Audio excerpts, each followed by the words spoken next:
Hello everyone, welcome to বেদোস kitchen. তো আজকে আমি তোমাদের সাথে একটা ডিম ভাপার রেসিপি শেয়ার করব। আমার এই নিত্য নতুন রান্নার রেসিপিগুলো তোমাদের কেমন লাগে আমাকে কিন্তু কমেন্ট করে জানাতে একদম ভুলবে না। তো চলো ভিডিওটা শুরু করা যাক। তো দেখো, প্রথমেই আমাদের লাগবে কালো সর্ষে, সাদা সর্ষে, পরিমাণ মতো পোস্ত, কয়েকটা কাঁচা লঙ্কা, সরষার তেল, স্বাদ মতো নুন। এই প্রত্যেকটা আইটেমকে আমি মিক্সিতে দিয়ে ভালো মতো ব্লেন্ড করে নিয়েছি। তোমরা চাইলে কিন্তু এটা পাটাতে মানে শিলনোড়াতেও বেটে নিতে পারো। তো দেখো, আমাদের মশলা বাটা এখানে কমপ্লিট। আমি আগে থেকেই 5টা ডিম সিদ্ধ করে রেখেছিলাম। তোমাদেরকেও যে 5টা ডিম বা 4টা ডিম সেদ্ধ করতে হবে এমন কোনো মানে নাই। তোমরা পরিবারের যে কজন সদস্য সেই আন্দাজেই ডিম সিদ্ধ করবে, কিন্তু তার থেকে একটা বেশি ডিম অবশ্যই সেদ্ধ করবে। এই দেখো, আমার ডিম সিদ্ধ করা এখানে কমপ্লিট। এবার যেটা করতে হবে, প্রত্যেকটা ডিমকে মানে একটা ডিম বাদে অবশ্যই বাকি 4টা ডিমকে মিডিল থেকে সমানভাবে কেটে নিতে হবে। দেখো, আমি চাকু দিয়ে এইভাবে কেটে নিয়েছি। তোমরাও কিন্তু ঠিক এইভাবে ডিমগুলোকে কেটে নেবে। ভিডিওটা যদি তোমাদের কাছে ভালো লেগে থাকে তাহলে অনেক বেশি বেশি করে লাইক, কমেন্ট আর শেয়ার করতে কিন্তু একদম ভুলবে না। এবার কড়াইয়ে তেল বসিয়ে হালকা আঁচে একদম লাল লাল করে ডিমগুলোকে ভেজে নিতে হবে। বেশি কড়া কিন্তু ডিমগুলোকে ভাজবে না, আর এমনভাবে ভাজবে যাতে ডিমের কুসুমগুলো ডিম থেকে আলাদা না হয়ে যায়। তো তোমরা দেখতেই পাচ্ছ, আমি কড়াইয়ে তেল গরম করতে বসিয়েছি, আর তেলটা যখন গরম হয়ে আসবে এইভাবে ডিমগুলোকে তোমরা ভেজে নেবে। আমার ডিম ভাজা কিন্তু কমপ্লিট। আমি কিন্তু বেশি কড়া করে ডিমগুলো একদম ভাজিনি, আর আমার কুসুমগুলোও দেখো ডিমের মধ্যে থেকে কিন্তু বেরিয়ে আসেনি।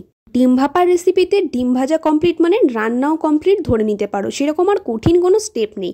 এবার আমাদেরকে একটা মেন মশলা তৈরি করতে হবে ডিম ভাপার। তার জন্য লাগবে টক দই। পরিমাণ মতো টক দই তোমরা নেবে একটা পাত্রে। একটু জল লাগবে, আর যে পোস্ত, কালো সর্ষে, সাদা সর্ষে, কাঁচা লঙ্কার মিক্সারটা তৈরি করেছিলাম সেটা লাগবে, আর লাগবে সরষার তেল। আর এমন বাটি নেবে যেটা ঢাকনা আছে, মানে টিফিন বাটি নিলে কিন্তু সবচেয়ে বেস্ট হয়। একটু বড় পাত্র নেবে যাতে মশলা আর ডিমটা সম্পূর্ণ ওই পাত্রে এঁটে যায়। আমি এখানে একটা বড় সাইজের টিফিন বাটি নিয়েছি। তার মধ্যে দেখো পরিমাণ মতো টক দই নিয়েছি, আর যে মশলাটা আমি আগে দিয়ে তৈরি করে রেখেছিলাম সাদা সর্ষে, কালো সর্ষে, পোস্ত দিয়ে, সেটাও একটু বেশি করে নিয়েছি।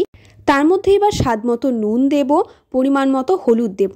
নুন আর হলুদ ছাড়া কিন্তু এখানে কোনো রকমের মশলার তোমরা ব্যবহার করবে না।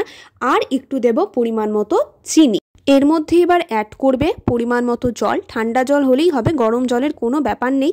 বেশি জল কিন্তু একদম দেবে না, জল কম হলেও চলবে, কিন্তু যদি জলের পরিমাণটা বেশি হয়ে যায় তাহলে কিন্তু স্বাদ একদম আসবে না এই রান্নায়। দেখো, আমি এখানে পরিমাণ মতো জল দিয়ে দিয়েছি, আর প্রতিটা মিশ্রণকে ভালো মতো মিক্স করে নিয়েছি চামচের সাহায্যে। দেখো, আমাদের মিক্সার রেডি। এবার এই মিক্সারটার মধ্যে যে ভেজে রাখা ডিমগুলো ছিল সেগুলো এক এক করে এখানে দিয়ে দিতে হবে।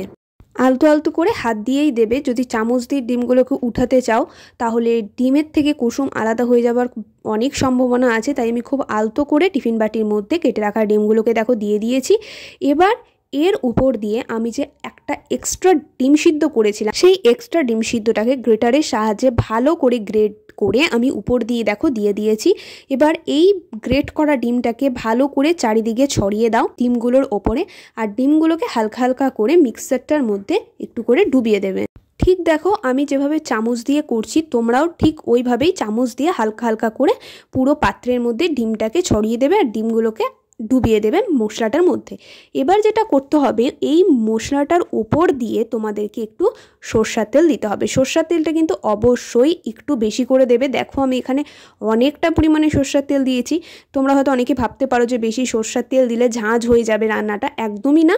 তারপরে কয়েকটা চেরা কাঁচা লঙ্কা উপর দিয়ে কিন্তু অবশ্যই দেবে। তোমরা যারা ঝাল বেশি খাও তারা বেশি দেবে। আমরা একটু ঝাল কম খাই, তাই আমি এখানে অল্প পরিমাণেই লঙ্কাটা ব্যবহার করেছি। এবার টিফিন বাটির মুখটা ভালো মতো লাগিয়ে একটা পাত্রে জল বসাবে গরম করতে। জলটা গরম হয়ে এলে তার মধ্যে টিফিন বাটিটাকে বসিয়ে দেবে, আর তার উপরে অবশ্যই একটা ঢাকা দেবে। এইভাবে 25 থেকে 30 মিনিটের জন্য ভাপতে দাও আমাদের এই রান্নাটাকে। ব্যাস, 25 থেকে 30 মিনিট ভাপা হয়ে এলেই টিফিন বাটিটা তোমরা খুলতে পারো। আর দেখো, এটা হলো ফাইনাল লুক। এটাই হলো ডিম ভাপার রেসিপি। জাস্ট দুর্দান্ত লেগেছিল গরম ভাতের সাথে খেতে। তোমরাও অবশ্যই একবার ট্রাই করে দেখতে পারো, আর কেমন লাগলো আমাকে অবশ্যই কমেন্ট করে জানিও। আমার তো ভীষণ ভালো লেগেছে, দারুণ হয়েছিল খেতে। তো আজকের ভিডিওটা এতটাই। তোমাদের কেমন লাগলো আমাকে অবশ্যই কমেন্ট করে জানিও। যদি ভালো লেগে থাকে তাহলে একটা লাইক আর কমেন্ট করতে কিন্তু একদম ভুলবে না। আজকের জন্য টাটা, দেখা হচ্ছে নেক্সট ভিডিওতে। ভালো থেকো, সুস্থ থেকো। Thanks for watching.